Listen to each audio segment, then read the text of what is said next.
Juste avant Tous au cinéma, voici le top 3 des films sortis la semaine dernière qui sont les plus appréciés par les spectateurs sur Allociné. Le drame sensible de Pedro Almodóvar, La chambre d'à côté, prend la 3e place avec 3,7 étoiles sur 5. En 2e position, Les tribulations de Roche Dizem au Japon, dans Hiver à Sokcho, obtient 3,8 étoiles. Personne n'y comprend rien, documentaire sur l'affaire du financement libyen de la campagne de Nicolas Sarkozy, est premier avec un score de 4,6. Mais tout de suite, les nouveautés de ce mercredi.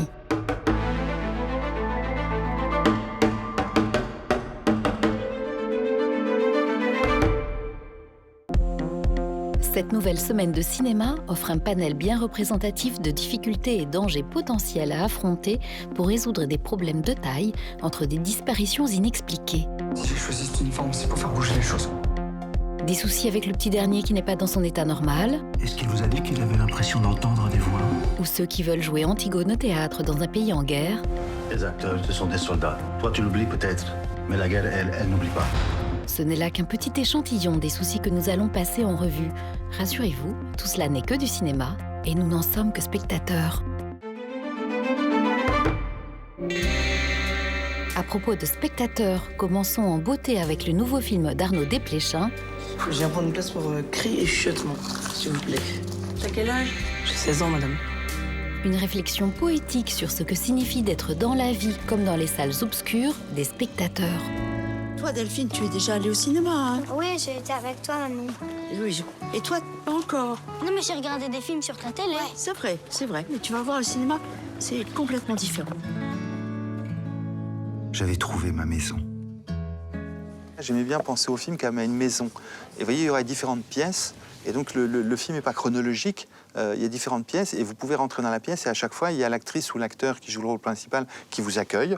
Et vous rentrez dans la pièce. Et vous pouvez visiter avec différentes perspectives sur ce que c'est la projection cinématographique. Et chaque pièce joue sur des régimes de genre différents, quoi. Ou le documentaire, ou la fiction, ou l'autobiographie, etc. Qu'arrive-t-il à la réalité quand elle est projetée? Eh bien, la réalité, elle scintille. Le point de vue de chaque spectateur est singulier, irremplaçable. Ce que je veux faire, c'est faire un film sur les spectatrices et les spectateurs. C'est pas faire un film sur ceux qui fabriquent les films. C'est nous, dans cette salle, quand on est assis là. Vous voyez, tout le monde nous dit toujours « Ah oui, les spectateurs, c'est passif, il faut être acteur de votre vie. » Pas du tout. Quand je suis spectateur, je fais plein de trucs. Et c'est tous ces petits trucs qu'on fait quand on est spectatrice ou spectateur que je voulais partager. Donc c'est un film plus sur le public que sur les grands auteurs. Vous voyez, non, c'est un film sur le public. Les films qui comptent pour moi, j'aime bien les voir plusieurs fois. Combien de fois? Je sais pas, 3 fois. 3 fois? Mais pourquoi? La première fois, c'est pour découvrir. La deuxième fois, c'est pour admirer. Et après, c'est pour apprendre. Le truc que j'adore dans le cinéma, c'est que c'est l'endroit où il n'y a pas d'échelle de valeur. Et ça, c'est sublime. C'est un film noble et un film ou chic et un film populaire, ils sont à totale égalité. Il y a des films, et dans les films, des fois, il y a de l'art, des fois, il n'y en a pas. Mais attends, qu'est-ce que tu regardes? C'est dans l'autre sens. Oui, je sais. L'écran nous a offert le monde en spectacle.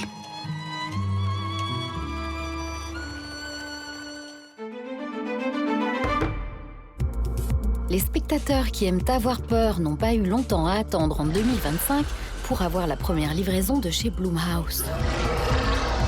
Ron. Prenez garde, Wolfman rôde et il va faire des dégâts. We were attacked. I think my husband was infected. Mike.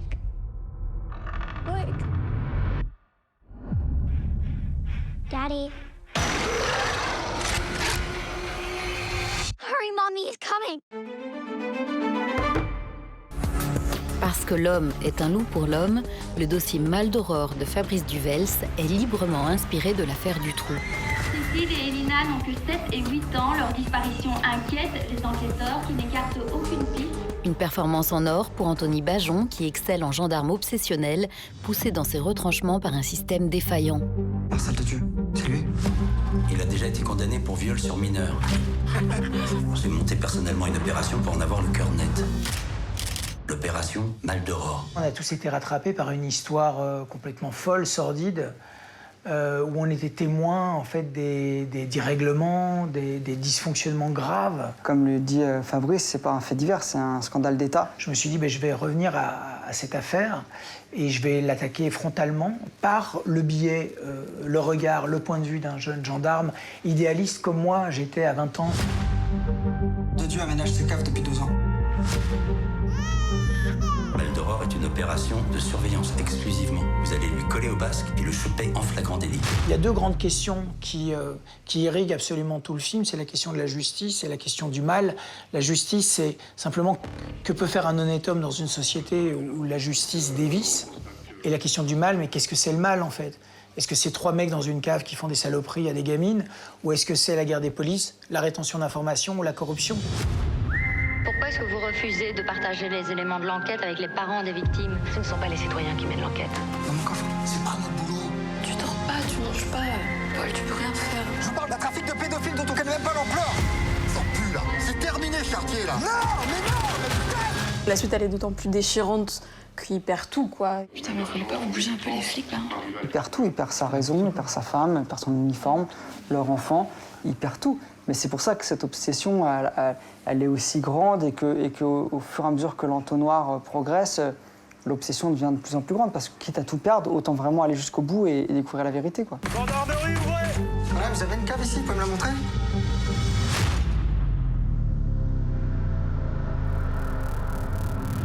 T'as rien entendu? Vous avez ignoré le cadre de la perquisition.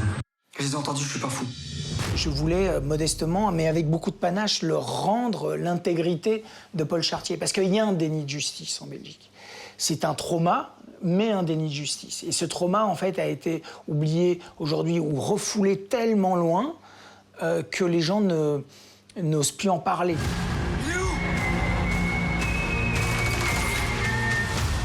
T'es un flic, tu peux rien en faire.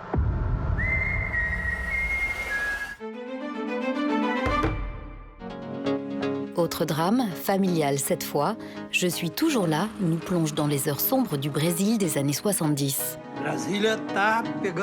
Le destin tragique de la famille Paiva face à la disparition d'un père sous la dictature militaire, doublée d'un combat pour la vérité et la justice. Vai ficar andando no carro daquele playboy, não? Ô pai, eu achava que playboy era quem ficava bebendo uísque, fumando charuto o dia inteiro. Sua mãe, mulher mais linda do mundo.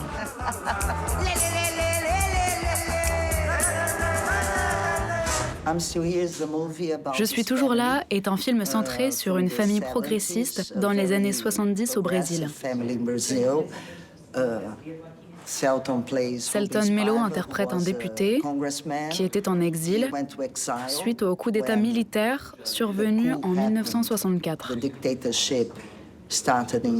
Il est revenu avec sa famille vivre à Rio de Janeiro. Deputado Rubens Paiva. Eu já volto, filho. Un jour, la police fait irruption et arrête le père que l'on ne reverra plus. La disparition de ce père est au cœur de l'histoire, ainsi que le combat que mène cette femme avec sa famille, à la fois pour continuer à aller de l'avant et pour prouver que l'État brésilien a tué son mari. Donc, c'est un film qui montre la réalité de vivre sous une dictature.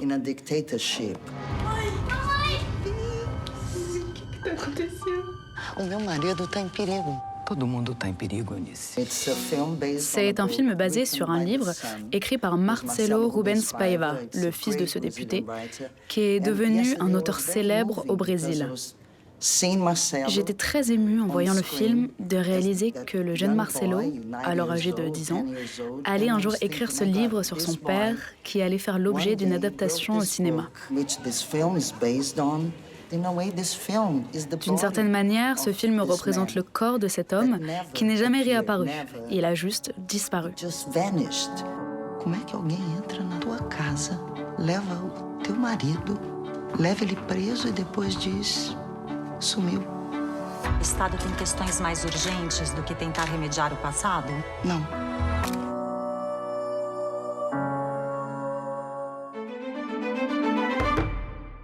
Direction le Liban des années 80 pour retrouver Laurent Lafitte, Dans le 4e mur, il essaye de monter une pièce de théâtre dans un pays en guerre.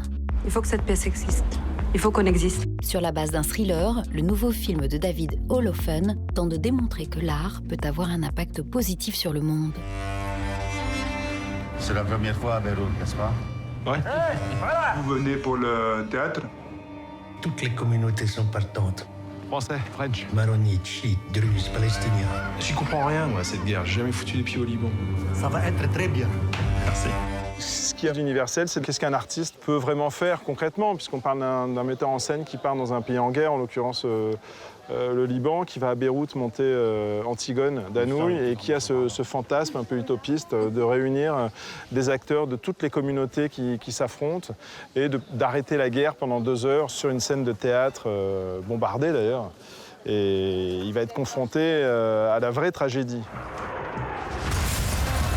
Ici, c'est le front entre l'Orient et l'Occident. On est en première ligne. Les acteurs, ce sont des soldats. Toi, tu l'oublies peut-être, mais la guerre, elle n'oublie pas. C'est pas spécifiquement la guerre du Liban qui est le centre du film, mais plutôt cette espèce de guerre éternelle qui surgit tout le temps, en permanence, tout au long de l'histoire humaine, en fait. Ça va? Salut. Il y a un petit problème. L'acteur chrétien, il peut pas passer la ligne de démarcation.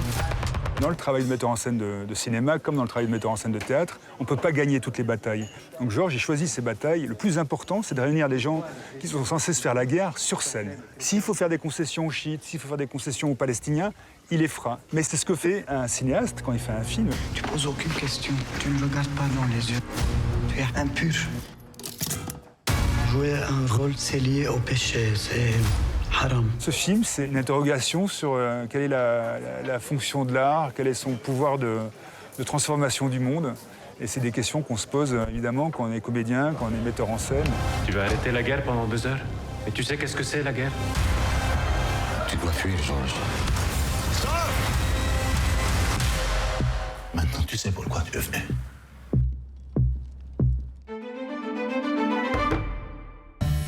Un autre drame familial se joue dans Mémoire d'un escargot. Un frère et une sœur séparés par les services sociaux vont tout tenter pour se retrouver dans ce film d'animation aussi tendre que cruel, récompensé au Festival d'Annecy. Papa disait que l'enfance, c'est comme quand tu as trop bu. Alouette! Tout le monde se souvient de ce que tu as fait, sauf toi. Alouette. Mais je me souviens de tout. Il était beau. Je vous présente Grace Pudell. L'histoire de Grace est difficile. En quelques mots, Mémoire d'un escargot raconte la vie d'une femme australienne, très seule dans les années 70, qui a dû faire face au deuil et qui, pour traverser ses épreuves, collectionne tout ce qui a un rapport avec les escargots. Pourquoi tu es déguisée en fourmi? Non, je suis un escargot. Oh. C'est marrant, ça. Mes films sont comme des lasagnes. Il y a plein de couches, c'est très dense, et j'aime bien que le spectateur ressorte éprouvé de la salle de cinéma. Je veux qu'il ait ri et qu'il ait pleuré. Mon frère jumeau. On avait 2 âmes, mais un seul cœur. Tout ce que vous verrez dans le film est fait à la main. Tous les accessoires, les personnages, même Grace a été modelée. Il n'y a pas d'effets spéciaux. Viens, mon pote. On fait l'éloge de l'imperfection. On avait 2 mots en tête, grossier et bancal. Dans le film, tout a l'air abrupt ou comme tombé par terre. On voulait célébrer les bosses et les aspérités.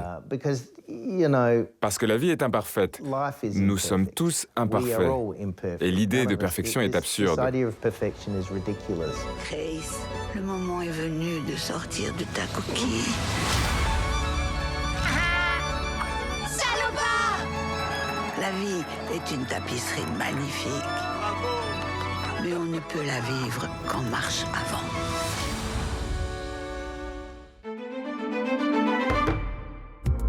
Animation encore et bonne nouvelle pour les plus jeunes spectateurs. Les créateurs de Wallace et Gromit et Shaun le Mouton reviennent en pleine forme et sous toutes les formes avec les extraordinaires aventures de Morph.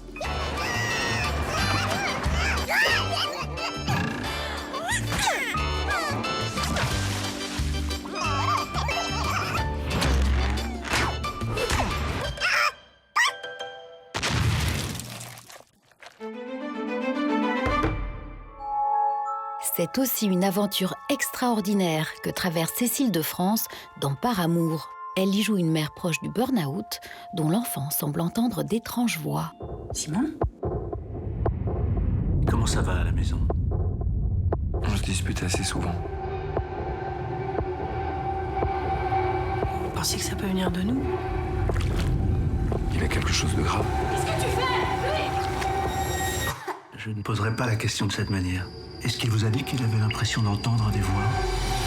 Un peu comme dans les films de Steven Spielberg, c'est souvent dans une famille en crise que survient un événement extraordinaire, dans le sens qui sort de l'ordinaire.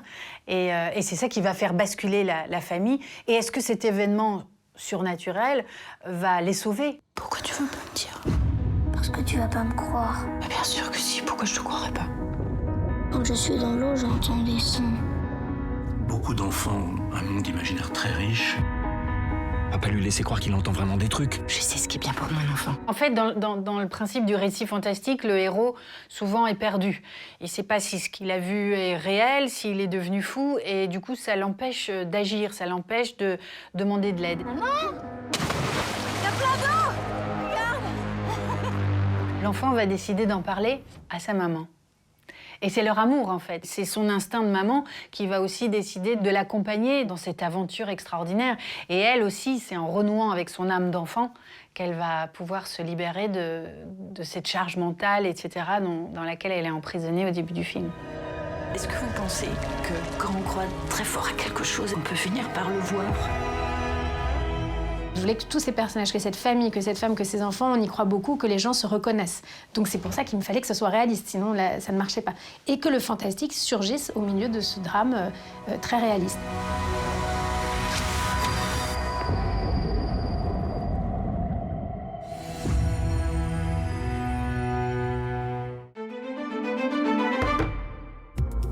Trois documentaires sortent cette semaine. Le premier d'entre eux a pour titre Dreamland. Il sillonne les 4 coins du globe pour donner la parole aux jeunes rêveurs d'aujourd'hui qui seront les bâtisseurs du monde de demain.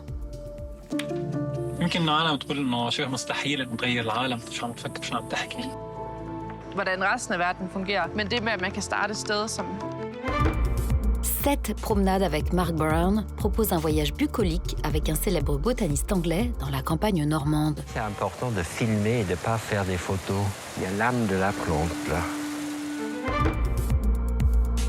La Cour est le 3e documentaire à l'affiche cette semaine. Il s'intéresse aux conséquences des confinements liés à la Covid-19 sur les relations entre voisins citadins. S'il n'y avait pas eu ce virus, on ne serait jamais connus dans cet immeuble. Confinement toujours, mais en mode fiction, La Rivière d'Essence est le premier film érotique chinois réalisé par une femme. Une exploration du désir qui s'affranchit un tantinet des règles sanitaires.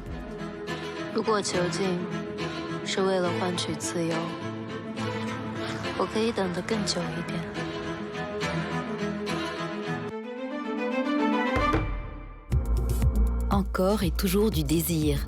Pour finir le tour complet des sorties de la semaine, on se quitte sur des images du sulfureux Baby Girl, qui pourrait bien être l'antithèse d'Eyes Wide Shut. Nicole Kidman, prête à tout risquer pour assumer ses fantasmes, ça méritait bien un prix d'interprétation au dernier festival de Venise. If we're gonna do this, we need to set some rules that you and I both agree on. Did you order this?